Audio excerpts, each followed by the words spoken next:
धारा चैनल में आप सभी का स्वागत है। दोस्तों, यदि आप मेरे चैनल पर नए हैं तो प्लीज़ मेरे चैनल को सब्सक्राइब करें, बेल का आइकन प्रेस करें। माता पार्वती ने भगवान शिव से पूछा, क्या गंगा में नहाने से धुलते हैं पाप?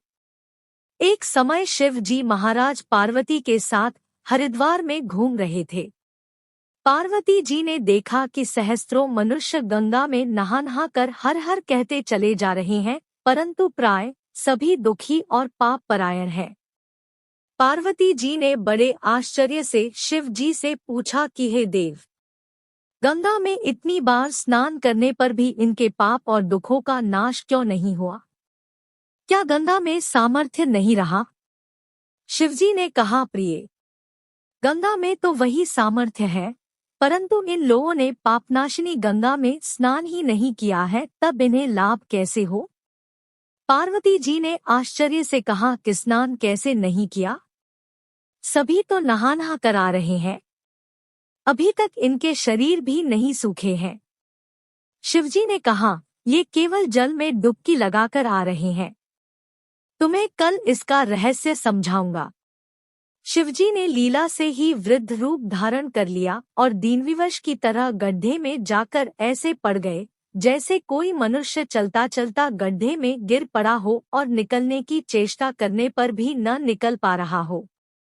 पार्वती जी को उन्होंने यह समझाकर गड्ढे के पास बैठा दिया कि देखो, तुम लोगों को सुना सुना कर यूं पुकारती रहो कि मेरे वृद्ध पति अकस्मात गड्ढे में गिर पड़े हैं, कोई पुण्यात्मा इन्हें निकालकर इनके प्राण बचाए और मुझ असहाय की सहायता करे।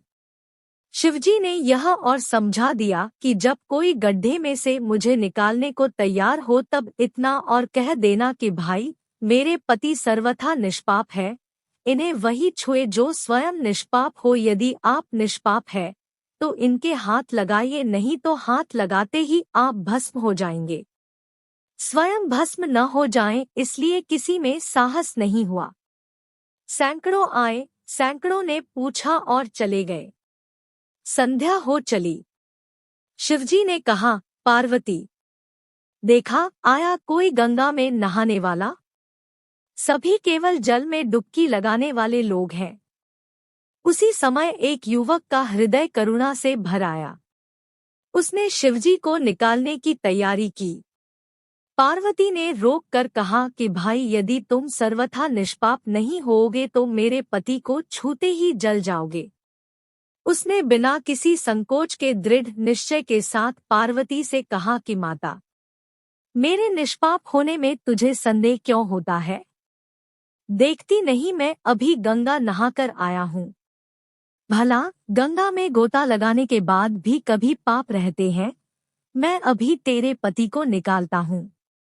इसी दृष्टांत के अनुसार जो लोग बिना श्रद्धा और विश्वास के केवल दंभ के लिए गंगा स्नान करते हैं, उन्हें वास्तविक फल नहीं मिलता, परंतु इसका यह मतलब नहीं कि गंगा स्नान व्यर्थ जाता है।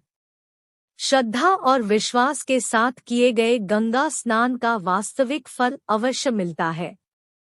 भवानी शंकरो वंदे श्रद्धा विश्वास रूपिणो, याभ्या विना न पश्यन्ति सिद्धाः स्वान्तस्थमीश्वरम्।